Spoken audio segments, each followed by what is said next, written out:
선지서는 선지자들의 기록인데요. 우리가 보고 있는 그 우리말 성경에서는 이게 선지서 또 선지자 뭐 이런 말들이 좀 어려운지 예언자라고 번역을 했어요. 저는 선지자 또 예언자 뭐 두 표현 다 좋아하는데요. 오늘은 설교 중에 선지자와 예언자라는 표현을 막 섞어 쓰겠습니다. 신명기 13장에 가면 하나님께서 모세를 통해 알려주신 선지자들의 기준이 나와요. 이런 사람이 진짜 선지자이며 예언자이다. 즉 하나님의 예언자, 참된 예언자가 되기 위한 필수 조건이 따로 있다는 거예요. 신명기 13장으로 한번 가보세요. 신명기 13장에 1절부터 3절까지인데요. 읽어보겠습니다.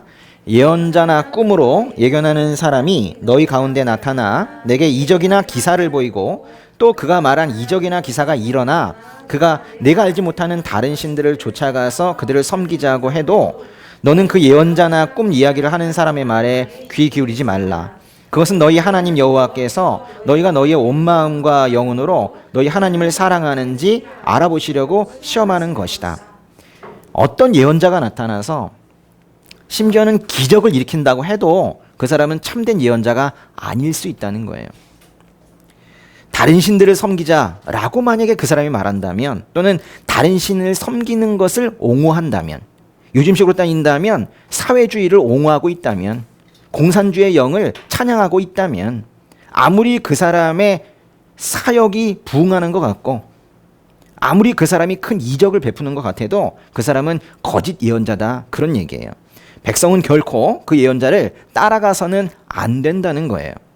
거짓 예언자들의 말에는 귀 기울여서는 안 됩니다. 그거는 하나님께서 3절을 보시면 그 백성들로 하여금 전심으로 하나님을 사랑하는지를 시험해 보시려고 하는 거래요. 그냥 거짓 예언자를 보내신 이유가 겨우 이 정도인가요? 우리의 마음이 전심으로 주님을 향하고 있는지 그것을 시험하시기 위해서 거짓 예언자들을 보내셨다, 지금 이런 말씀인 것 같은데요. 그런데 사실 거짓 예언자들에 대한 그런 말씀은 이 정도로 그치지 않습니다. 계속 읽어보셔야 되는데 13장에 5절 한번 읽어보세요. 그 예언자나 꿈꾸는 사람은 죽임당해야 할 것이다. 너희를 이집트에서 이끌어내어 너희를 그 종살이하던 땅에서 구해내신 너희 하나님 여호와께 그가 반역을 선포했고 너희 하나님 여호와께서 내게 명령에 따르라고 하신 그 길에서 배반하게 하려고 했기 때문이다. 너희는 너희 가운데서 그 악한 것을 제거하라. 죽이라고 하세요. 그 거짓 예언자들은 반드시 죽이라고 하세요. 지금 교회 목사님들 중에서도 지금 이 상황, 이 반기독교적인 정서에 여기에 동조하면서 오히려 교회 파괴를 하고 있는 그런 목사님들의 경우에는 죽이라고 하세요. 너무 심하지 않은가? 심하지 않습니다. 왜냐하면 그들은 그 거짓 예언으로 인해서 사람들을 하나님으로부터 등 돌리게 했기 때문이에요. 단순히 세상을 어지럽히는 정도의 거짓말이 아니라 하나님께 등 돌리는 반역자들을 양산하고 있었기 때문에 그 거짓 예언자들은 예나 지금이나 죄송하지만 죽여야 한다는 거예요. 다른 민족들의 경우에도 점을 치고 마술을 부리고 주문을 외우고 신접하고 영매가 되고 죽은 혼을 부르는 사람들이 있었겠지만 하나님께서는 이스라엘 백성들에게 그들을 그 가나안 땅에서 다 내쫓으라고 명령을 하셨어요. 다시 신명기 18장으로 가시면 신명기 18장이 바로 그 얘기인데요. 14절 한번 읽어보겠습니다. 너희가 쫓아내게 될 그 민족들은 마술을 부리거나 점을 치는 사람들에게 귀 기울였지만 너희 하나님 여호와께서는 너희가 그렇게 하는 것을 금지하셨다. 어떤 현상이 그것이 사탄이 하는 일인지 하나님께서 하시는 일인지를 명확하게 구분해야 돼요. 어떤 사상과 종교가 사탄이 만들어낸 것인지 그것을 분별하지 못한다면 그것은 백성들을 혼란에 빠뜨리고 백성들을 하나님께 등 돌리는 반역자로 만드는 일이거든요. 이방인들은 마술 부리고 점치는 사람들에 가서 점 보고 그러면서 살지만, 엉뚱한 공산주의 따라가며 살지만 하나님께서는 이스라엘 백성들이 그렇게 사는 것을 금지하셨어요. 그 대신 하나님께서는 올바른 하나님의 예언자를 보내주시겠다라고 약속하셨어요. 그러면서 반드시 그의 말을 들으라, 그렇게 말씀하셨어요. 그의 말을 듣지 않으면 추궁하실 것이라고 그러셨어요. 신명기 18장에 18절과 19절이 그 말씀입니다. 나중에 예언자를 보내겠다. 그는 참 예언자다. 그의 말을 들으라. 이렇게 말씀하고 계세요. 신명기 18장의 18절과 19절을 읽어보겠습니다. 내가 그들을 위해 그들의 형제 가운데에서 너 같은 예언자를 일으킬 것이다. 내가 내 말을 그의 입에 넣을 것이니 그가 형제들에게 내가 그에게 명령한 모든 것을 전할 것이다. 만약 누구든 그 예언자가 내 이름으로 말하는 것을 듣지 않으면 내가 친히 그에게 추궁할 것이다. 이게 지금 모세에게 하시는 말씀이거든요. 그러니까 18절에 너 같은 예언자라는 것은 모세와 같은 예언자를 말하고 있는 것인데, 하나님께서는 그 모세와 같은 예언자가 먼 훗날에, 먼 미래에 언젠가 올 텐데 그 예언자의, 참 예언자의 입에 직접 말씀을 넣어주시겠다고, 그런 예언자를 반드시 보내줄 테니 그의 말을 들으라고 하셨어요. 근데 그의 말을 듣지 않으면 19절에 보니까 그에게 추궁할 거래요. 여러분, 하나님께서 추궁하신다면 어떻게 하신다는 걸까요? 그건 멸망입니다. 하나님께서 추궁하신다는 건 이게 말이 지금 곱게 되어 있지 사실은 멸망한다는 거예요. 하나님께서 보내실 참 예언자의 말을 들어야 되는데 그 예언자의 말을 듣지 않으면 하나님께서 추궁하신다고요. 그래서 이스라엘은 하나님께서 약속하신 그 모세와 같은 예언자를 내내 기다리고 있었어요. 그리고 오랜 세월이 지났습니다. 이미 예수님도 죽으시고 부활하셔서 이미 사람들 곁을 떠난 이후의 일이에요. 베드로가 예루살렘의 솔로몬의 행각이라는 곳에서 설교를 하고 있을 때였어요. 그 설교 장면을 한번 볼게요. 사도행전으로 가보세요. 사도행전의 3장으로 가보세요. 3장의 22절과 23절 읽어보겠습니다. 모세는 말하기를 주 하나님께서 너희를 위해 너희 형제 가운데서 나 같은 예언자 하나를 세울 것이니 그가 너희에게 말하는 것은 무엇이든지 다 들으라. 누구든지 그 예언자의 말을 듣지 아니한 사람은 백성 가운데서 멸망당할 것이다 라고 했습니다. 좀 전에 추궁이라는 단어가 이 사도행전에서 멸망으로 바뀌어 있는 거예요. 하나님께서 모세를 통해 말씀하신 모세와 같은 예언자는 바로 예수님이셨어요. 구약과 신약이 이렇게 예수님을 증거하고 있습니다. 사무엘과 그 뒤를 이은 모든 예언자들이 사실 예수님을 가리켜 예언을 했어요. 하나님께서는 모든 예언자들의 입을 통해서 늘 예수를 예언했습니다. 예언자들이 예언한 것은 예수였어요. 그리고 마침내 하나님의 백성에게 복을 주시려고 예수를 세워서 보내셨어요. 구약의 그 많은 선지자들은 모두 하나님께서 보내실 궁극적인 예언자이신 예수님을 예언했고 또는 예수님의 모형이 되기도 했던 사람들이에요. 이것을 아셨다면 이제 예언서, 즉 선지서를 공부해도 되는 거예요. 8세기의 예언자들을 보도록 하겠습니다. 8세기 예언자들. 최초의 선지서들은, 최초의 예언서들은 주전 8세기에 나왔어요. 그러니까 주전 8세기니까 주전 700 몇 년, 그때네요. 그죠? 주전 700 몇 년에 나온 거예요.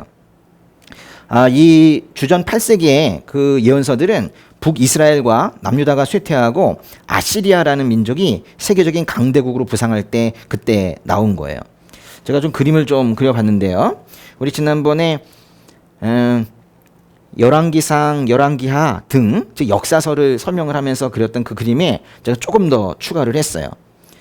다윗과 솔로몬을 지나 남왕국 유다와 북왕국 이스라엘로 이렇게 분열이 되었을 때요. 그런데 이 북이스라엘이 나중에 722년에 멸망하게 되는데 이게 이제 아시리아가 멸망을 시키는 때입니다. 근데 그 즈음에 활동했던 사람들이 이런 사람들이에요. 아모스, 요나가 조금 일찍이고 그리고 호세아, 미가, 이사야는 시대가 겹쳐 있는데 이사야와 가장 시기가 많이 겹치는 예언자가 바로 미카입니다. 오늘은 사실 대선지서 공부하실 것이기 때문에 요 나머지 아모스, 호세아 등은 다음 예배 때 이제 말씀을 드리도록 하겠습니다. 이사야. 이사야는 8세기의 가장 위대한 그런 예언자입니다. 이사야는 주전 740년부터 690년까지인데 제가 요거를 좀 더 자세하게 한번 그려 놓은 게 있는데 한번 볼까요? 보세요. 이사야는 주전 740년부터 690년까지. 그러니까 이사야는 뭔가 8세기와 7세기의 좀 앞부분까지 뭐 세기를 넘어가는 그런 예언자이네요. 예. 8세기와 7세기에 걸쳐서 사역했던 예언자 이사야에 대해서 좀 보도록 하겠습니다. 이사야서는 이사야가 경험한 왕들의 이름을 열거하면서 시작이 되거든요. 이사야서 잠깐만 보고 갈게요. 이사야서의 1장 1절로 한번 가보세요. 이사야서 1장 1절 한번 읽어보겠습니다. 이것은 유다 왕 우시야, 요담, 아하스, 히스기야 시대에 아모스의 아들 이사야가 유다와 예루살렘에 대해 본 이상입니다. 그랬죠. 여기 보시면 우시야, 요담, 아하스, 히스기야 그랬는데요. 우시야, 요담, 아하스, 히스기야. 근데 왜 여긴 이렇게 그렸냐면 우시야와 요담이 좀 두 사람이 동시에 통치했던 기간이 있어서 좀 겹치는 게 있어요. 저는 우시야, 요담, 아하스, 히스기야 이렇게 됩니다. 요 시기를 좀 보면요, 이 아시리아가 이스라엘의 동북 쪽에서 아주 강성해지고 있을 때였어요. 아직은 그 바벨론이라는 것은 그렇게 크지 않았을 때 그런 얘기입니다. 이게 바벨론이 있긴 있었는데 메소포타미아 지역에서 뭐 작은 세력을 가지고 있었고 아시리아는 세계 최강대국이었던 뭐 그런 시기였었어요. 요 그림 좀 잠깐 볼까요? 그러면 예. 보시면 아시리아가 결국 북이스라엘을 쳐서 722년에 북이스라엘이 멸망을 하거든요. 그때 남유다의 왕이 아하스예요. 북이스라엘이 망할 때 남유다의 왕이 아하스라고요. 아하스의 마음은 어땠을까요? 야, 이제 나도 죽겠구나. 뭐 이런 생각 할 수 있겠죠? 예. 그래서 아하스가 저 북쪽에 북이스라엘이 망하는 걸 보면서 아하스가 마음을 먹기를 누구한테 의지해야 되겠다 이런 생각을 했어요. 아하스는 누구한테 의지했을까요? 아하스가 의지한 것은 바로 아시리아였습니다. 이러면 안 되는 거거든요. 하나님께 의지해야지. 그렇지 않습니까? 이건 안 되는 거거든요. 그래서 이 아하스 시대 때에는 이 최강대국이었던 이 아시리아의 여기에 속국이었어요. 조공바치며 그렇게 지냈어요. 그런데 그 다음 왕이 누구냐면 히스기야예요. 선한 왕으로 분류되는 히스기야예요. 히스기야는 아시리아와 대립했습니다. 그래서 이 아시리아가 이 히스기야 때 사실 701년에 산헤립이라는 사람이 이 남유다를 크게 한번 또 침공하기도 하고 그렇습니다. 이제 그때 하나님께서 도와주시죠. 그런 과정들을 다 보고 있었던 그런 예언자가 바로 이사야입니다. 이사야는 죄와 심판에 대해 또 미래의 구주의 왕국에 대해서 예언했던 그런 사람인데요. 이사야서 1장은 사실 이사야서 전체 메시지의 축소판이에요. 이사야서 1장만 사실 잘 읽어도 전체 메시지를 어느 정도 볼 수 있어요. 하나님은 이사야를 불러 예언을 하시게 한 근본적인 원인이 백성들의 죄에 있다고 말씀하셨어요. 그 죄는 온갖 타락을 다 말하지만 특별히 우상숭배의 죄가 컸었어요. 하나님께서는 이스라엘의 죄를 고발합니다. 계속 딴청 피우고 다른 데 눈 돌리고 있는 이스라엘의 죄를 조목조목 말씀하세요. 그렇게 말씀을 일단 하시는 이유는 그것이 바로 하나님께서 그들을 심판하시는 근거가 되기 때문입니다. 먼저 죄들을 쭉 나열해서 근거를 만들고 그것을 기반으로 심판을 곧 하신다는 얘기예요. 이사야서의 1장의 2절, 3절, 4절 한번 읽어볼게요. 이사야서 1장의 2, 3, 4절 시작. 하늘아 들으라, 땅아 귀 기울이라. 여호와께서 말씀하셨다. 내가 자식들이라고 기르고 키웠으나 그들이 나를 거역했구나. 황소도 자기 주인을 알고 나귀도 자기 주인의 구유를 아는데 이스라엘은 알지 못하고 내 백성은 깨닫지 못하는구나. 어긋나버린 민족, 죄악을 진 백성, 악행하는 종자, 타락한 자식들, 그들이 여호와를 저버렸구나. 그들이 이스라엘의 거룩하신 분을 경멸했구나. 그들이 완전히 등을 돌려 남이 돼 버렸구나. 하늘아, 땅아 이렇게 부르고 시작하시는데요. 하늘과 땅은 지금 이스라엘의 죄를 들으라는 거예요. 하늘과 땅이 죄 지은 게 아니에요. 그죠? 하늘과 땅 보고 이스라엘의 죄를 듣고 배심원 역할을 하라는 거예요. 배심원 역할을. 소와 나귀도 자기 주인을 아는데 이스라엘은 그런 짐승보다도 못하다는 거예요. 지금 이사야서 처음 시작하면서부터 이렇게 죄를 고발하고 시작을 하세요. 그들은, 이스라엘 백성들은 이스라엘의 거룩하신 분, 즉 하나님께 완전히 등을 돌렸습니다. 예레미야는 사역 가운데 자기 얘기들을 좀 하거든요. 근데 이사야는 자신에 대해서 거의 말하지 않아요. 개인적인 얘기가 거의 없어요. 이사야가 그나마 자신에 대해서 드러낸 부분이 있다면 자기가 처음 소명받을 때 있죠. 그때 얘기만 좀 내밀한 걸 얘기를 해요. 이사야서는 1장에서 소명을 받지 않고 6장에서 받아요. 이사야서 6장으로 한번 가보세요. 이사야서 6장에 1절 읽어보겠습니다. 우시야 왕이 죽던 해에 나는 드높은 보좌에 앉으신 여호와를 보았다. 그런데 그 옷자락이 성전을 가득 채우고 있었다. 이사야의 소명은 우시야 왕이 죽던 해에 시작이 됩니다. 여기 보세요. 우시야 왕이 죽던 해가 740년인데 그때 딱 시작이 되네요. 그렇죠? 제 그림이 정확하네요. 그렇죠? 예, 그렇잖아요. 딱 맞죠? 그러니까 우시야 때에도 활동했다고 했지만 사실 죽던 해에 시작을 해서 요다마스 히스기야 이렇게 이제 경험을 하게 된 거예요. 요 그림을 좀만 더 보도록 하겠습니다. 요 그림 전에 아까 처음에 있었던 이 그림 보시면은 여기 좀 이렇게 몰려 있잖아요. 그렇죠? 지금 어디쯤에 몰려 있는 거냐면 북이스라엘이 멸망할 때쯤 몰려 있죠. 왕조 말기에 그 위기의 순간에 나라 망하면 안 되니까 그래서 이렇게 많은 사람들을 보낸 거예요. 특별히 여기 위에다 쓴 것들은 북이스라엘을 향해서 심판, 구원 이런 메시지를 선포한 예언자들인데 북이스라엘이 멸망할 때쯤에는 북이스라엘에 보낸 예언자들이 많이 있었어요. 미가는 제가 중간에 써놓은 건 미가는 남유다 북이스라엘에 모두 메시지를 선포했습니다. 그리고 이제 이사야는 보세요. 북이스라엘이 멸망하는 걸 보면서 남유다 너도 잘 알아 이러면서 보낸 거예요. 이사야는 북이스라엘이 멸망하는 걸 봤지만 사실 남유다에게 들으라고 하나님께서 보내신 거예요. 근데 또 언제쯤 예언자들이 많이 있냐면 바로 남유다가 혼자 남아서 남유다가 멸망할 즈음이 있죠. 이때 나훔, 스바냐, 하박국 그리고 오늘 보실 예레미야, 에스겔 이때쯤 있죠. 그러니까 남유다가 멸망할 때쯤에 또 많이 보내셨어요. 하나님께서 어떤 이 국가에 특별히 내 사랑하는 이 백성들이 이 국가를 이루고 있을 때 그곳이 멸망하려고 할 때 안타까운 마음에 돌이키라 이러면서 예언자들을 보내신 거예요. 그리고 이제 포로기에도 이렇게 에스겔, 다니엘 등을 보내셨고 그리고 그 이후에도 성전 재건을 위해서 여러 예언자들을 보내고는 했었어요. 오늘은 대선지서를 볼 텐데 대선지서가 뭐예요? 예, 대선지서는 이렇게 됩니다. 사렘 에 겔단. 대선지서. 네, 사람의 결단. 사람이 결단해야 되죠. 그죠? 사람이 결단. 그죠? 사람의 결단인데요. 그럼 몇 명의 예언자예요? 그러면 이제 4명이 되는 거죠. 이사야, 예레미야, 에스겔, 다니엘. 그죠? 예레미야서와 예레미야 애가는 모두가 예레미야니까요. 그래서 총 예언자가 16명입니다.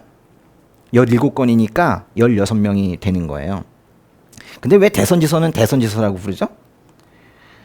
그냥 양이 많아서 그래요. 예. 소선지서는 양이 적은 것들을 뒤쪽으로 모아놓은 것이고 대선지서는 양이 많은 것들이에요. 오늘 이제 그 부분을 좀 보려고 합니다. 사람의 결단. 예, 그래요. 이사야서 6장 펴놓으셨죠? 예, 6장에 9절과 10절 한번 읽어보겠습니다. 그분이 말씀하셨다. 너는 가서 이 백성에게 말하여라. 듣기는 들어도 너희는 깨닫지 못할 것이다. 보기는 보아도 너희는 알지 못할 것이다. 이 백성들의 마음을 둔하게 하고 귀를 어둡게 하고 눈을 감기게 하여라. 그들이 눈으로 보고 귀로 듣고 마음으로 깨닫고 돌아와 치료를 받을까 걱정이다.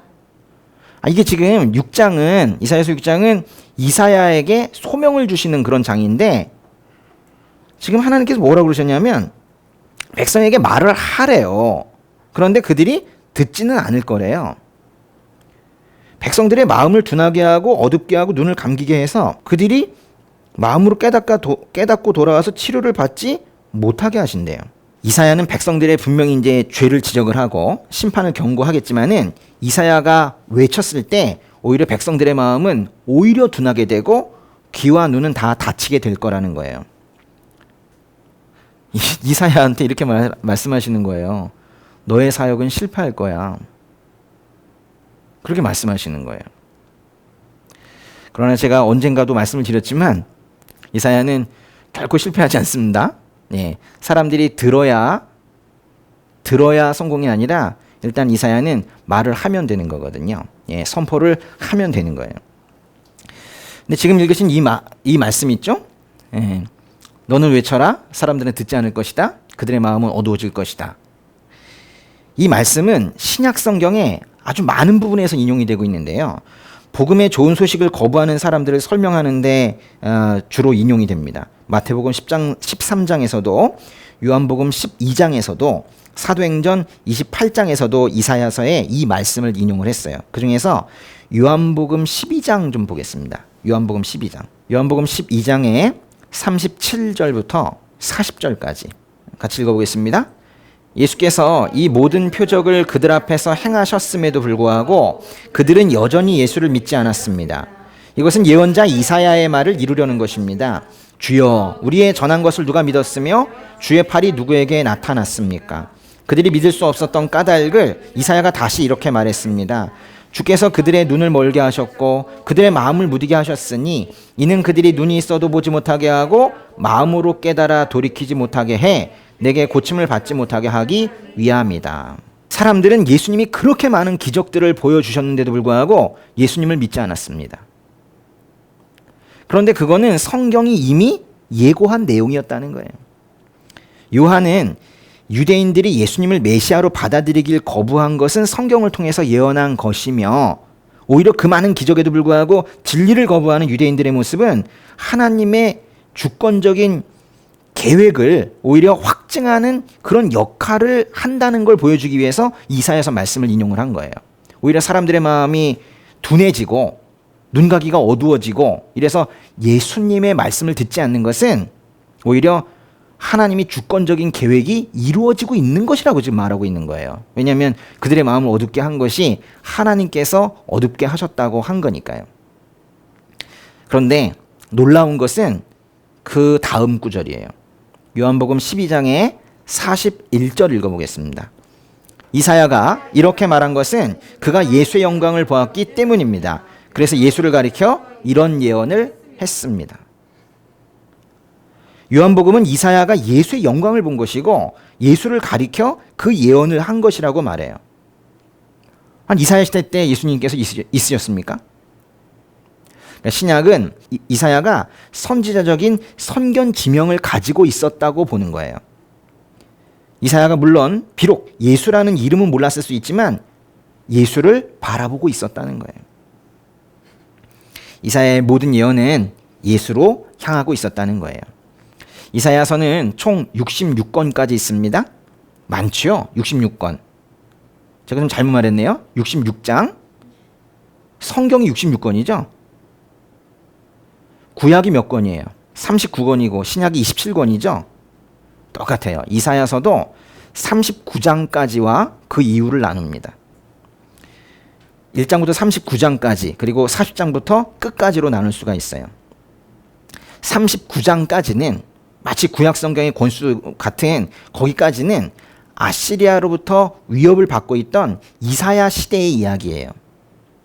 그러니까 바로 딱 이때 있죠? 네. 8세기, 7세기 넘어간 요때 있죠. 요때 8, 7세기 넘어가는 요때 이야기라고요. 이사야 시대의 아시리아의 침공으로 이 북이스라엘이 이제 멸망을 하게 되는데요. 그 예언도 이사야가 했습니다. 그리고 뭐 실제로 그렇게 되었죠. 그거는 아마도 이전에 예언을 했겠죠. 722년에 멸망을 했는데 그거는 39장 이전에 나올 거예요. 이사야서 7장으로 한번 가보세요. 북이스라엘의 멸망을 예언한 이사야 예언, 이사야서 7장의 16절과 17절입니다. 그렇습니다. 그 아이가 그른 것을 거절하고 옳은 것을 선택할 나이가 되기 전에 당신이 두려워하는 두 왕의 땅은 버려질 것입니다. 여호와께서 에브라임이 유다로부터 떨어져 나가던 날 이후로 한 번도 오지 않았던 시절을 당신과 당신의 백성과 당신의 조상의 집에 오게 하실 것입니다. 그때 그가 아시리아 왕을 불러 올리실 것입니다. 아이가 그른 것을 거절하고 옳은 것을 선택할 나이가 되기 전에 라는 말은 얼마 지나지 않아, 오래지 않아, 그걸 말하려고 하는 표현이에요. 빠른 시간 내에 이런 뜻이에요. 두 왕의 땅은 버려질 것입니다. 그거는 두 나라가 멸망할 것입니다 라는 뜻이에요. 여기서 말하는 두 왕의 땅이라는 것은 남유다의 바로 북쪽에 있었던 북이스라엘과 북이스라엘의 바로 위쪽에 있었던 아람이라는 나라였어요. 북이스라엘과 아람이라는 그 두 나라가 멸망할 거라는 거예요. 17절에 보시면 에브라임이 유다로부터 떨어져 나가던 날 이후, 즉 북이스라엘과 남유다로 분열된 이후입니다. 그 이후 한 번도 오지 않았던 시절을 오게 하실 거래요. 이거는 한 번도 경험해 보지 못한 나라를 경험하게 될 거다, 뭐 그런 말이에요. 그때 하나님께서 징계의 도구로 쓰실 왕은 바로 아시리아 왕이라는 것이기도 하고요. 그래서 실제로 주전 722년에 아시리아에 의해서 북이스라엘은 멸망했습니다. 그런데 40장부터는 200년이나 더 지난, 그러니까 8세기니까 6세기 500년대 와 그거보다 더 먼 미래에 대해서 예언을 해요. 여기에는 심지어 바벨론 포로가 끝나고 하나님께서 페르시아의 고레스를 세워서 이스라엘 백성들을 예루살렘으로 돌려보낼 것이라는 그런 예언까지 포함이 됩니다. 보세요. 이런 얘기예요. 이사야는 지금 이 시기에 살고 있었잖아요. 700 몇 년 또 600 몇 년 부분에 살고 있었는데 이사야가 이 시기를 예언하기도 하지만 한참 시간이 지나서 200년이나 더 지난 이 바벨론 포로기와 바벨론 포로에서 돌아올 것이라는 이 페르시아 왕의 이름이거든요. 고레스. 이 고레스 칙령에 대해서도 말한다고요. 그러면서 이 538년에 이 페르시아에 이 고레스라는 사람이 각 민족들을 다시 자기 고향으로 돌려보낼 것이라는 칙령이 내려질 것이라고 하나님께서 말씀하세요. 그러면서 이 고레스라는 사람의 이 이름을 말한다니까요. 아니 지금 이사야는 여기 살고 있는데 저 그 나중에 있는 200년이나 더 지난 그 일을 지금 예언을 하고 있다고요. 이사야서 44장에 28절로 가보세요. 이사야서 44장 28절 한번 읽어보겠습니다. 고레스에게 말한다. 너는 내가 세운 목자이니 내가 기뻐하는 것을 내가 모두 이룰 것이다. 예루살렘에게 말한다. 너는 재건될 것이다. 예루살렘 성전에게 말한다. 내 기초가 세워질 것이다. 너는 내가 세운 목자래요. 아니 고레스는 하나님 믿는 사람도 아니에요. 이방인인데 내가 세운 목자라고 말씀하세요. 내가 기뻐하는 것을 네가 못 이룰 것이다 라고 말씀하시고 예루살렘에게는 너는 재건될 것이다 말씀하세요. 즉 고레스는 페르시아의 왕인데요. 여기 보세요. 아시리아 다음에 중동의 패권을 잡는 제국은 바벨론 제국이거든요. 근데 바벨론 제국 다음이 바로 페르시아예요. 페르시아를 키우고 거기에 고레스라는 왕을 세워서 그 왕들이 바벨론 포로로 잡혀갔던 유다 백성들을 다시 고향으로 예루살렘으로 돌려보내게 하겠다. 이렇게 말씀하시는 거예요. 200년 후에 이 사건을 정확하게 그 예언을 하고 있는 이사야를 보면서 저는 뭐 이럽니다. 이사야는 하나님께서 말씀을 그 입에 넣어주신 진짜 예언자이다. 참 놀랍다. 뭐 저는 뭐 그러고 있는데요. 어떤 사람들은 아니 어떻게 사람 이름까지 정확하게 그렇게 할 수가 있느냐. 그거는 나중에 써서 넣은 거다. 또 이렇게 말하는 사람들도 있어요. 누가 맞는지는 천국에 가보면 알겠죠. 네. 7세기로 가보겠습니다. 7세기의 예언자들은 주전 612년에 이르러 세계 최강대국의 지위를 이 바벨론에게 빼앗긴 그 아시리아가 그 세력을 이제 어느 정도는 좀 유지하다가 결국 멸망해가는 그 배경 속에서 사역을 합니다. 아시리아는 점점 약해져요. 바벨론은 점점 강해지고. 그렇게 되죠. 그래서 여기 612년에 니느웨라는 곳이 결국 멸망해요. 아시리아의 아주 큰 대도시 니느웨. 그 니느웨 망하는 그 이야기가 나훔서라는 거에 나와요. 나훔서. 그리고 605년에는 아예 아시리아가 완전히 멸망을 하게 됩니다. 나훔, 스바냐, 하박국, 그리고 예레미야 이런 예언자들이 이 시기에 활동을 했었어요. 예레미야는 7세기와 그 다음 세기인 6세기 이때까지 이제 사역을 했습니다. 예레미야는 남유다가 여전히 그 길을 돌이키고 형벌을 피할 시간이 그런 기회가 있었던 때부터, 그게 언제부터예요? 이때부터겠죠. 북이스라엘이 멸망했을 때부터 남유다는 북이스라엘이 멸망한 그 본보기를 보면서 돌이킬 기회가 있었죠. 그런데 결국 이제 그렇게 하지 못하고 결국에는 남유다도 이제 멸망을 하게 되는데요. 결국 백성들이 이제 포로로 끌려가게 됩니다.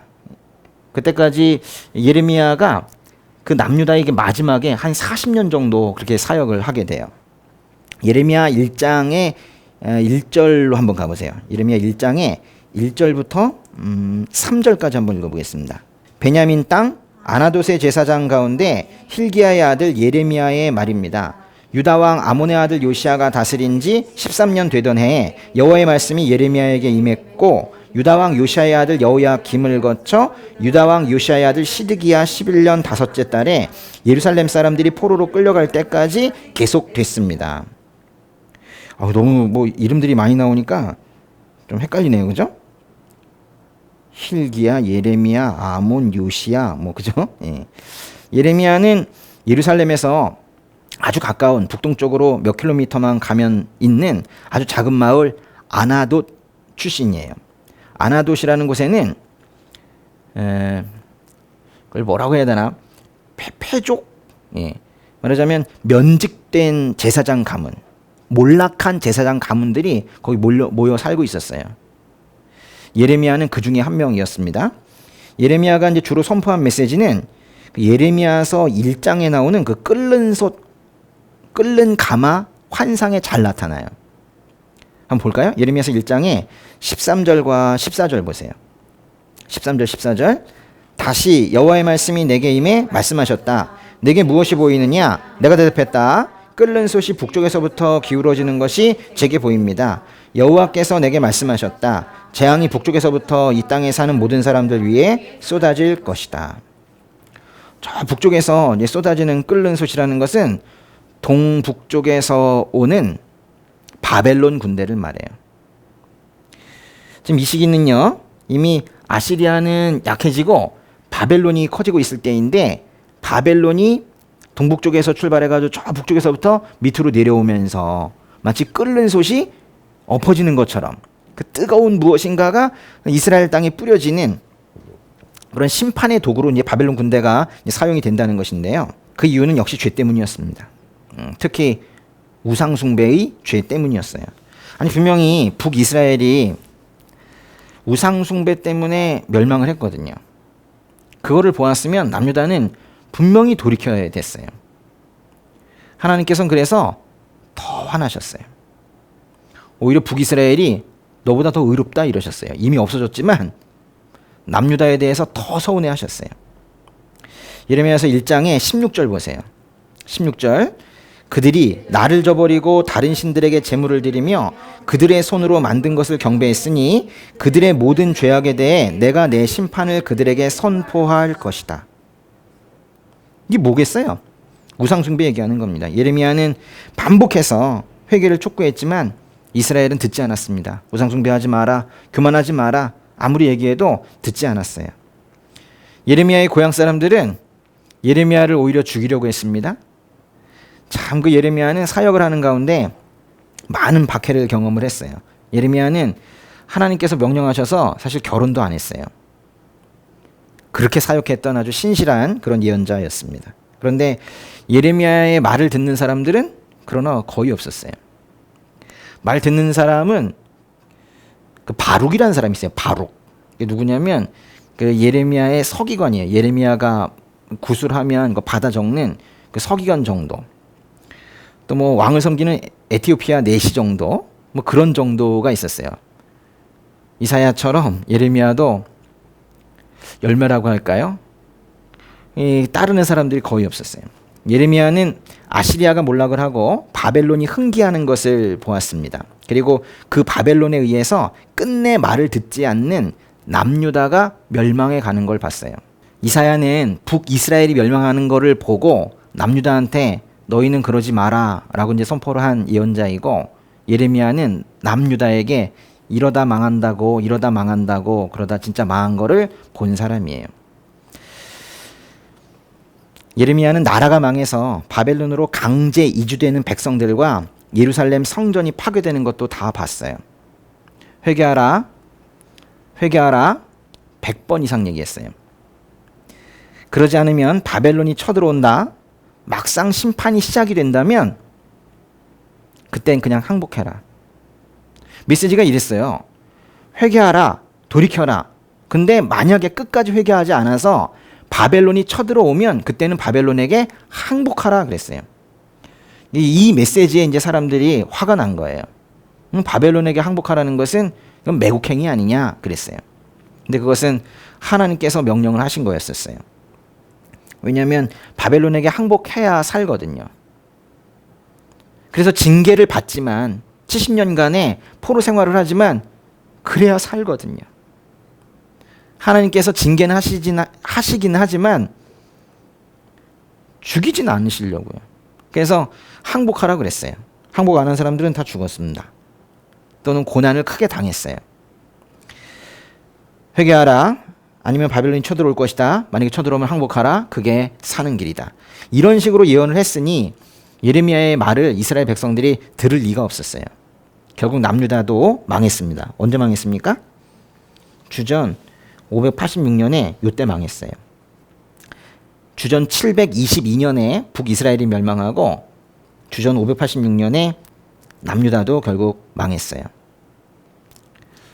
그럼 끝인가? 예레미야는 그러고 나서 끝났는가? 예레미야서에 아주 놀라운 이야기가 있습니다. 하나님께서는 그렇게 바벨론 포로로 이제 사람들이 끌려간다고 말씀을 하시고 그것이 결국 실현이 되었는데, 그러면서도 하나님께서는 예레미야서 31장을 통해서 새 언약을 주셨어요. 사람들이 바벨론의 포로로 끌려갔다는 건 뭐예요? 해도 안 된다는 얘기예요.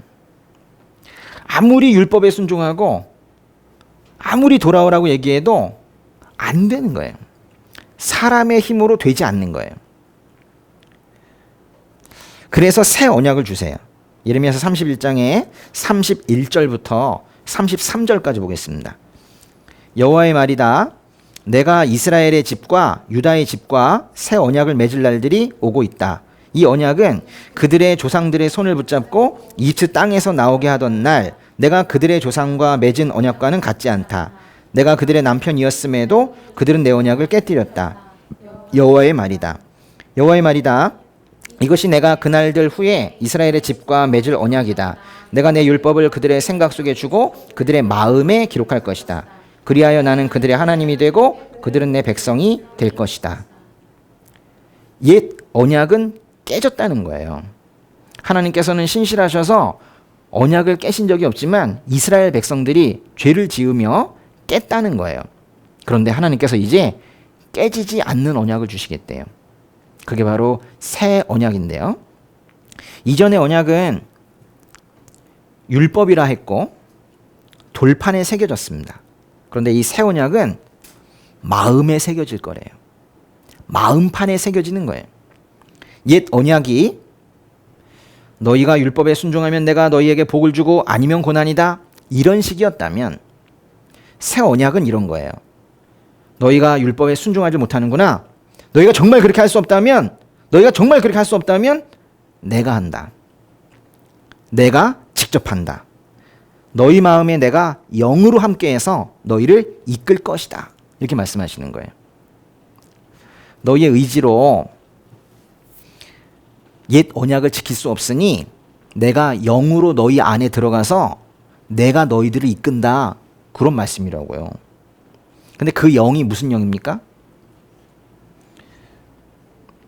히브리서 8장에 가면 지금 이 읽은 이 말씀을 그대로 인용을 하면서 예레미야서 31장에 그 새 언약의 말씀을 그대로 인용을 하면서 새 언약의 대제사장은 예수님이시다라고 말해요. 결국 예수의 영을 너희 안에 부어서 내가 이룰 것이다. 이렇게 말씀하시는 게 바로 구약과 신약의 새 언약의 약속이세요. 예레미야 뒤에 이어지는 책이 있습니다. 뭔가요? 예레미야 에가입니다. 예레미야 에가의 히브리어 성경의 이름은 에카인데요. 에카.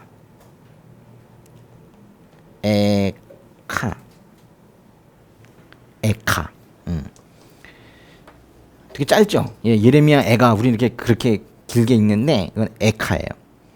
이 말에서 에가가 나온 건 아니에요.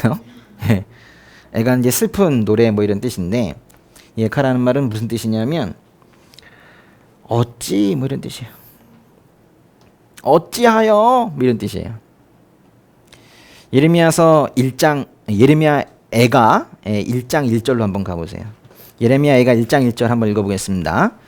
사람으로 가득 찼던 성읍이 얼마나 외롭게 앉아 있는지, 민족들 가운데 뛰어났던 성읍이 어찌 과부처럼 됐는지, 열방들 가운데 공주였던 이 성읍이 노예가 되고 말았다. 와, 거기 보시면 얼마나 뭐 이런 표현도 있죠? 또 어찌 이런 표현이 있는데 얼마나 어찌 이렇게 번역이 된 그 단어가 바로 에카예요. 에카라는 단어가 바로 예레미야 에가의 히브리어 성경의 제목입니다. 예루살렘이 얼마나 많은 고난을 당했는지를 강조하기 위해서 그렇게 쓴 단어예요. 어째서 이렇게 여기까지 왔냐는 거예요.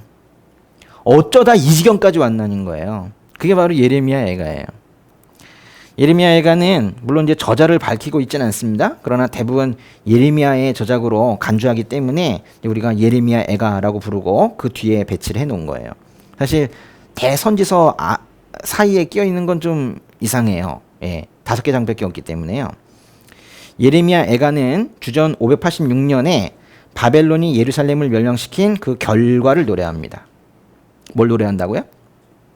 결과.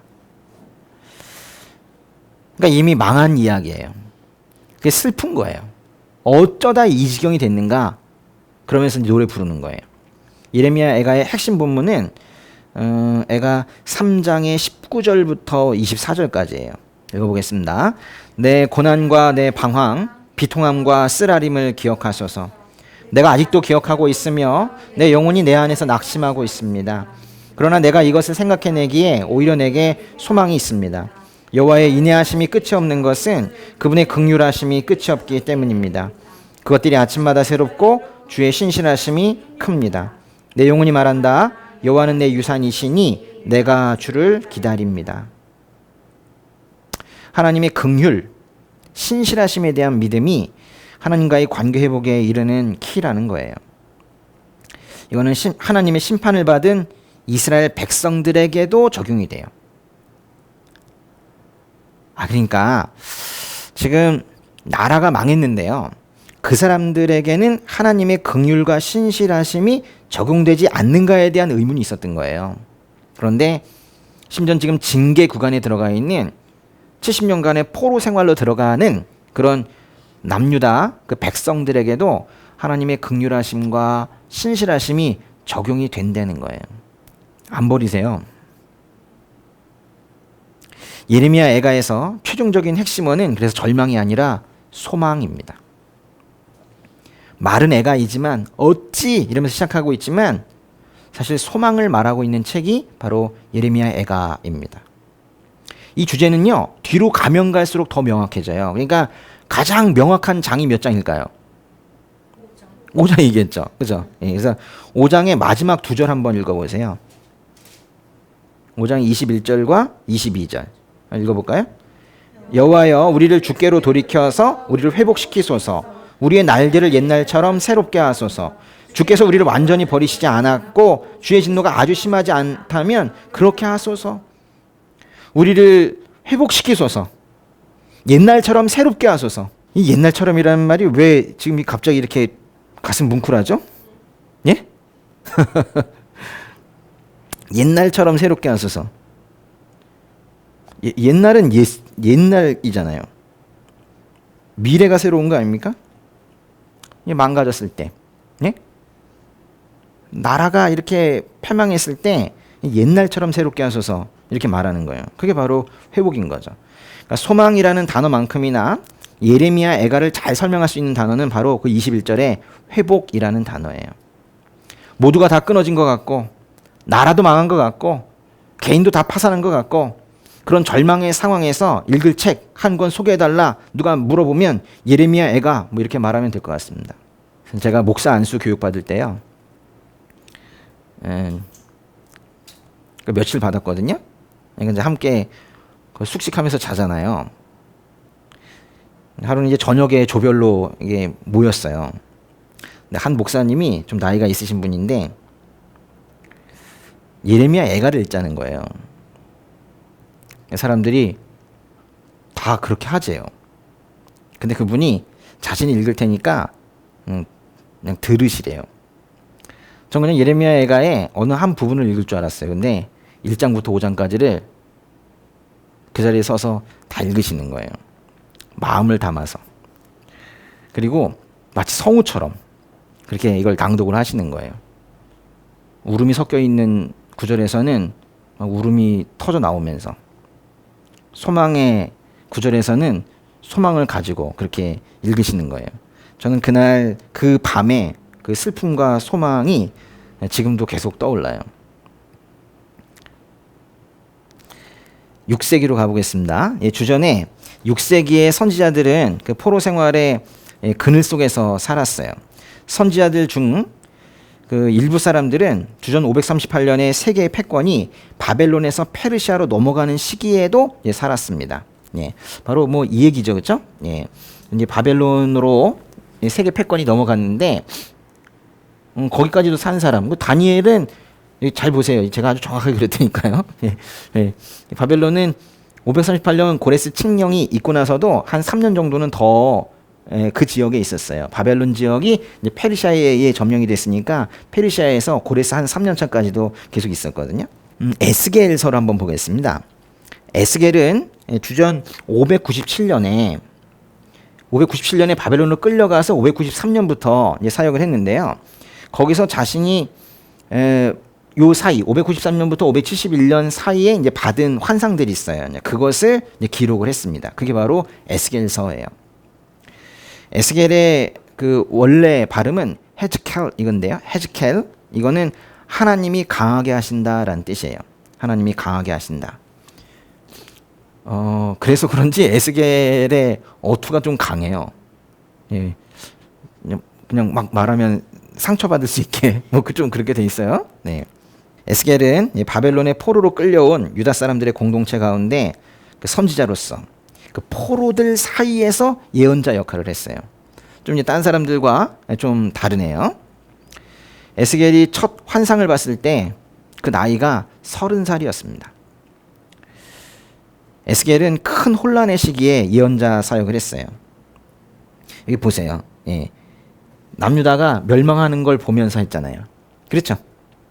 한 나라가 그 나라가 옆에 나라가 아니고 자기 나라인데 우리 나라가 망하는 걸 보면서 사역을 했다고요. 그러면서 그때 자기도 바벨론으로 또 포로로 끌려갔어요.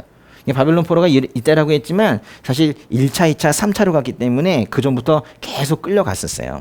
주전 597년에 바벨론 사람들은 18살에 불과하며 겨우 3달 동안 왕위에 있었던 여호야긴을 수천 명의 지도급 인사들과 함께 바벨론으로 끌고 갔어요. 그리고 예루살렘에는 여호야긴의 삼촌인 시드기야를 꼭두각시 왕으로 앉혀놓았죠. 여기 보세요. 여기 남유다의 이 마지막에 왕들을 보면 요시야. 이 요시야가 사실 남유다의 마지막으로 선한 왕입니다. 요시야가 종교개혁할 때쯤에 사역을 시작한 사람이 바로 예레미야였는데요. 그 뒤에 여러 왕들이 나오지만 참으로 말 그대로 참혹합니다. 그 뒤에 그 사람들 이름들을 다 적기도 뭐해가지고 제가 적진 않았는데 뭐 이런 사람들 있죠. 여호아스, 여호야김, 여호야긴, 그리고 시드기야, 이런 왕들이 있습니다. 근데 이 중에서 여호아스와 여호야긴은 3개월밖에 통치를 안 했기 때문에 뭐 주로 이제 우리가 얘기하는 것은 바로 이 여호야김과 이 시드기야인데요. 시드기야가 남유다의 이제 마지막 왕입니다. 근데 이때 이 여호야긴이 잡혀갈 때 같이 잡혀갔다고요. 에스겔서 1장의 1절 한번 읽어보세요. 에스겔서 1장 1절. 30년째 되는 해 넷째 달 5일에 내가 그발 강가에서 포로들 가운데 있는데 하늘이 열려 하나님의 환상을 보았다. 그발 강가에서 포로들 가운데 있었대요. 에스겔이 함께 있었던 그 포로들 누구예요 도대체? 뭐 고향에서 강제로 끌려온 포로들이죠. 지금 이 사람들이 어디로 간 거예요? 여기 그 갈릴리가 있고 사해가 있으면 저 이쪽에 메소포타미아 지역 이쪽이거든요. 지금 여기까지 이렇게 끌려간 거예요. 그렇죠? 근데 왜 끌려갔어요? 하나님을 등져서 끌려갔죠. 그러니까 에스겔이 지금 포로들 가운데 있는데 그 마음이 어땠을까요? 안타깝잖아요. 자기도 그렇고 다 안타깝죠. 그런데 결과적으로는 이 사람들이 끝까지 회개하지 않은 사람들이잖아요. 참 마음이 답답했을 거예요. 같이 징계를 받고 있는데도 불구하고 하나님을 등진 사람들, 그래서 포로가 된 사람들 사이에 있는 거예요. 아주 복잡한 심정으로 그렇게 예언을 했어야만 했을 거예요. 에스겔을 통해서 이스라엘 백성들에게 전한 메시지의 핵심은 에스겔서 36장에 있습니다. 에스겔서 36장으로 한번 가보세요. 36장에 22절부터 23절. 그러므로 너는 이스라엘 족속에게 말하여라. 주 여호와가 이렇게 말한다. 이스라엘 족속아, 내가 이런 일을 하는 것은 너희를 위해서가 아니라 그곳으로 갔던 민족들 사이에서 너희가 모독한 내 거룩한 이름 때문이다. 너희가 그들 가운데 더럽히고 민족들 사이에서 더럽혀진 내 위대한 이름을 내가 거룩하게 할 것이다. 내가 그들이 보는 앞에서 너희를 통해 내 거룩함을 보여줄 때 내가 여호와임을 그 민족들은 알게 될 것이다. 주 여호와의 말이다. 지금 하나님께서 뭐라고 하시는 거냐면 내 이름이 더럽혀졌다 이렇게 말씀하세요. 이스라엘이 모독한 그 하나님의 이름은 이스라엘 가운데에서 또 심지어는 저 이방 사람들 가운데에서 더럽혀졌다는 거예요. 믿는 사람들 뿐만이 아니라 믿지 않는 사람들 가운데서도 하나님의 이름이 더럽혀졌다는 거예요. 끝내 죄에서 돌이키지 않아서 그 백성들로 인하여 하나님께서 그 이름이 지금 더럽혀진 거예요. 하나님의 이름이 더럽혀졌다는 거예요. 그러나 하나님께서는 스스로 당신의 거룩함을 보여주시겠다고 말씀하세요. 에스겔서의 주제 중에 하나가 바로 하나님의 거룩하심입니다. 하나님의 거룩하심. 그래서 그 40장부터 시작이 되는 그 새 성전이라는 게 있거든요. 에스겔서 40장부터 새 성전의 이미지가 있는데 그것을 보면 출애굽기에 나오는 그 성막의 모습과도 좀 비슷해요. 구약에서 부활에 대해 분명히 암시하는 사건 중에 하나가 또 에스겔서에도 있는데요. 에스겔서 37장에 그 마른 뼈들의 골짜기 그 환상일 거예요. 아마도 에스겔서에서 가장 유명한 장 중에 하나일 겁니다. 한번 가봅시다. 에스겔서 37장에 4, 5, 6절. 그러자 그분께서 내게 말씀하셨다. 이 뼈들에게 예언하여라. 그들에게 말하여라. 마른 뼈들아, 여호와의 말씀을 들으라. 이 뼈들에게 주 여호와가 이렇게 말한다. 내가 너희 안에 생기를 들어가게 할 터이니 너희는 살게 될 것이다. 내가 너희에게 힘줄을 붙이고 그 위에 살을 붙이고 그 위에 살까지 덮고는 너희 안에 생기를 불어넣을 것이다. 그러면 너희는 살게 될 것이고 내가 여호와임을 알게 될 것이다. 에스겔이 명령받은 대로 예언을 했고 그러자 덜그럭거리는 소리가 나면서 뼈와 뼈가 막 맞춰지기 시작을 했어요. 그리고 생기에게 명령을 하자 그 생기가 그 뼈들 안으로 들어가서 그들이 엄청나게 큰 군대가 됐대요. 그리고 하나님께서 이렇게 말씀하십니다. 14절 읽어보세요. 내가 너희 안에 내 영을 줄 것이니 너희가 살아날 것이다. 너희를 너희의 땅에서 살게 할 것이다. 그러면 내가 여호와임을 너희는 알게 될 것이다. 내가 말했으니 내가 실천할 것이다. 여호와의 말씀이다. 내가 너희 안에 내 영을 줄 것이다. 내가 너희 안에 내 영을 줄 것이니 너희가 살아날 것이다. 이건 정말로 중요한 말씀이에요. 사람들 안에 하나님의 영을 주시겠다라는 약속이거든요. 예루살렘 성전은 파괴됐잖아요. 더군다나 여기는 포로로 끌려온 거잖아요. 이제 사람들에게 남은 소망은 영을 가지고 있어서 살아나는 거예요. 영으로서 살아나는 거예요. 그러니까 눈에 보이는 성전이 없어지니까 이걸 불행 중 다행이라고 해야 되나? 오히려 진짜 하나님을 찾는 거예요. 눈에 보이는 성전이 없어질 때 영이신 하나님을 직접 만나야 하는 그런 시대의 지금인 것 같은데요. 그런 회복의 메시지인 거예요. 대선지서의 마지막 책 다니엘서를 살펴보도록 하겠습니다. 다니엘서 1장 1절을 읽어볼게요. 유다 왕 여호야김이 왕이 돼 다스린 지 3년째 되던 해입니다. 바벨론 왕 느부갓네살이 예루살렘에 쳐들어와 예루살렘 성을 포위했습니다. 말씀에서 그 유다 왕 여호야김이 왕이 돼 다스린 지 3년째 되던 해라고 했는데요.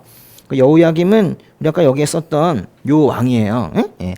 여호야김이 왕이 돼 다스린 지 3년째 되던 해는 주전 605년이에요.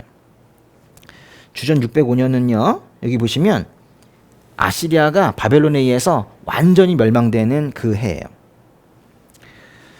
이 해는 바벨론의 느부갓네살 왕이 즉위한 해이기도 합니다. 605년에 아시리아는 완전히 망하고 이때 바벨론의 느부갓네살 왕이 즉위해요. 그전에는 왕자였는데 이때 이제 왕으로 이제 즉위를 하게 됩니다. 이때 다니엘이 또 포로로 끌려가요. 그러니까 605년이 참 여러 가지 사건이 있는 해인데 다니엘도 다른 젊은이들과 함께 바벨론으로 끌려갔고 그곳에서 이제 바벨론의 문화로 훈련을 받게 돼요. 다니엘서 10장의 1절로 가보세요. 다니엘서 10장 1절. 시작은 605년에 됐는데 언제까지 했는가? 다니엘서 10장 1절 보시면 읽어보겠습니다. 페르시아 왕 고레스가 왕이 된 지 3년에 벨드사살이라 불리는 다니엘이 환상을 보는 가운데 말씀을 들었습니다. 그 말씀은 참되며 큰 전쟁에 관한 것입니다. 다니엘은 이 말씀을 분명히 알았고 그 환상을 깨달았습니다. 이 말씀의 배경인 그 페르시아 왕 고레스가 왕이 된 지 3년째 되는 그게 이제 주전 536년이거든요. 보세요. 다니엘이 이때 605년부터 사역을 시작을 한 거예요. 그래서 심지어는 주전 538년에 고레스 칙령으로 사람들이 돌아간 이후에도 1년, 2년, 3년 네? 보이십니까? 1년, 2년, 3년? 그래서 538년 포함해서 876 그리고 536년까지 아직까지 그 메소포타미아지요. 그 지역에 머물렀다 그런 뜻인 거라고요. 그러니까 다니엘은 정말로 사역 기간이 길죠. 그래요. 그러니까 유다의 여호야김 시대에 바벨론 포로로 끌려가서 바벨론 제국이 멸망한 뒤 그 뒤를 이은 페르시아 제국의 초기까지 이방 국가를 섬겼던 그런 사람이 바로 다니엘입니다. 다니엘이라는 이름은 하나님은 나의 심판자라는 뜻인데요. 하나님은 나의 심판자. 다니엘서의 주제는요. 아주 이게 스케일이 큰 책인데 나라가 서고 망하고 다시 서고 망하고 하는 그런 이야기인데요. 그래서 이 주제를 굳이 본다면 역사를 이끄시는 하나님의 주권일 거예요. 역사를 이끄시는 하나님의 주권. 모든 나라의 흥망성쇠는 하나님께 달려 있다는 거죠. 이 세상의 모든 왕국을 세우시고 제거하시는 분이 하나님이시고 중요한 것은 결코 사라지지 않을 주의 나라를 세우실 분도 그분도 하나님이시다라는 거예요. 다니엘서의 앞부분 즉 1장에서 6장까지는 다니엘과 다니엘의 세 친구 사드락, 메삭, 아벳느고 삶에 대한 이야기들을 담고 있어요. 물론 일부 환상도 있습니다. 다니엘과 세 친구 이야기가 여기 왜 있을까요? 1장부터 6장까지. 예배를 편하게 잘 드릴 수 있어야 믿음이 커지는 게 아니거든요. 오히려 이방인 주인을 충성스럽게 섬기면서도 하나님에 대한 충성은 더 큰 충성으로 그렇게 섬길 수 있다. 하나님에 대한 충성은 결코 손상되지 않을 수 있다라는 것을 이 사람들을 통해서 보여주는 거예요. 상황 때문에 하나님을 신실하게 섬기지 못하는 게 아니라고요. 어떤 상황에서도 심지어는 이렇게 포로로 끌려가서 다른 이방인 주인을 섬겨야 되는 상황에서도 하나님을 여전히 신실하게 섬기는 그 친구들의 모습을 보라, 그 얘기예요. 책의 후반부, 즉 7장에서 12장은 여러 가지 환상을 통해서 하나님의 백성들이 지금은 박해와 고난 중에 있지만 하나님께서는 그 백성들의 고난을 잘 알고 계시고 때가 되었을 때 그 고난이 분명히 끝난다는 걸 말하고 있어요. 다니엘서 2장에 가면요. 다니엘서 2장에 가면 바벨론의 느부갓네살 왕이 꿈을 꾸거든요. 그리고는 그걸 이제 다니엘이 해몽하는 장면이 나와요. 느부갓네살이 꿈에서 본 거는 거대한 신상이었는데요. 사람 모양 신상이었는데 다니엘은 심지어 그 꿈이 뭔지도 알아맞추고 그것에 대한 해석까지 그렇게 합니다. 다니엘은 그 꿈을 해몽하는 시대가 바벨론 제국 시대임에도 불구하고 이 바벨론 포로로 끌려가서 이때쯤에 했으니까요. 그 신상의 모습이 있었어요. 신상의 모습이. 신상의 모습이 있었단 말이에요. 이렇게.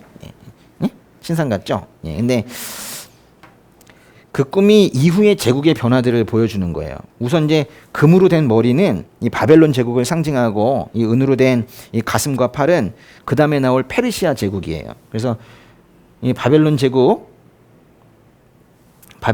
다음에 페르시아가 올 거를 상징을 해요.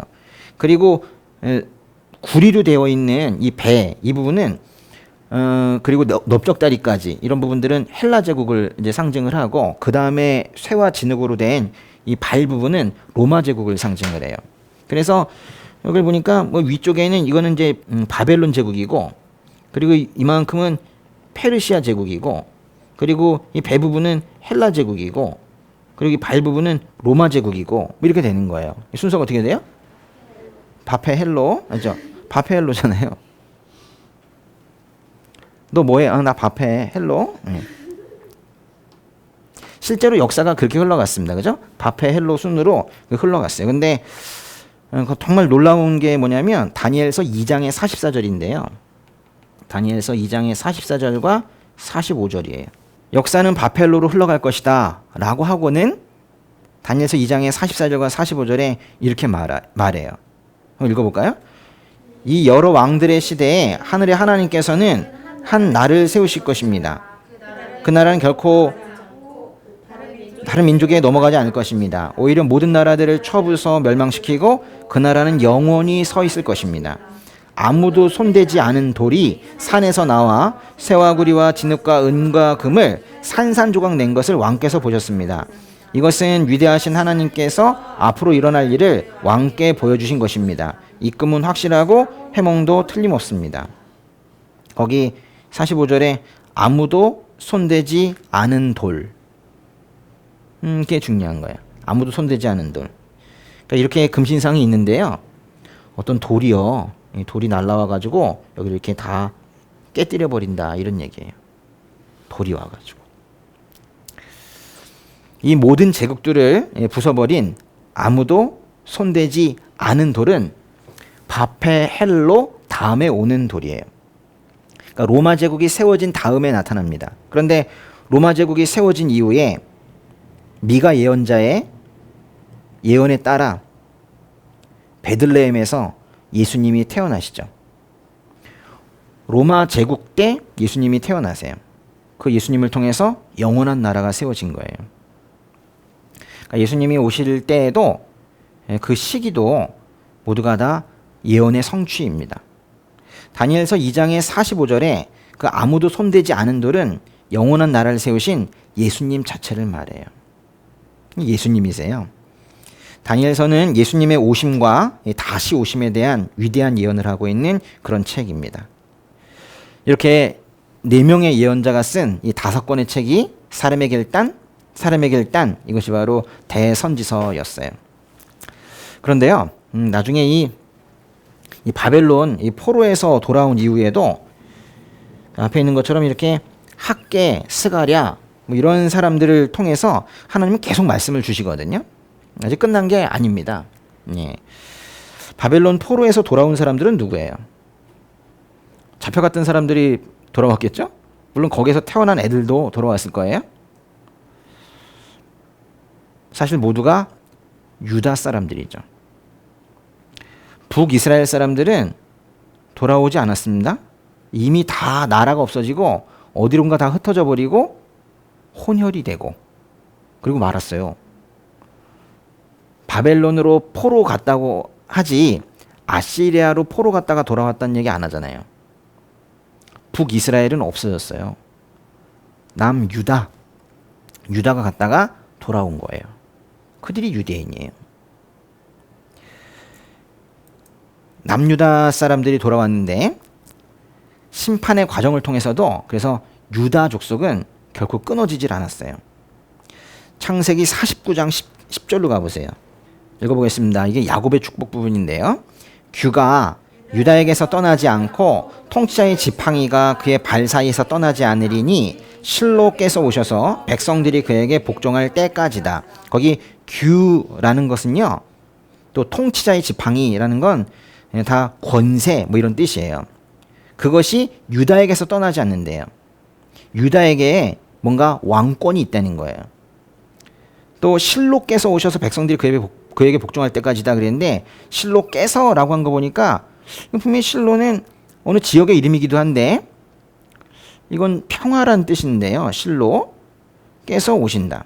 분명히 구원자를 말하고 있는 거예요.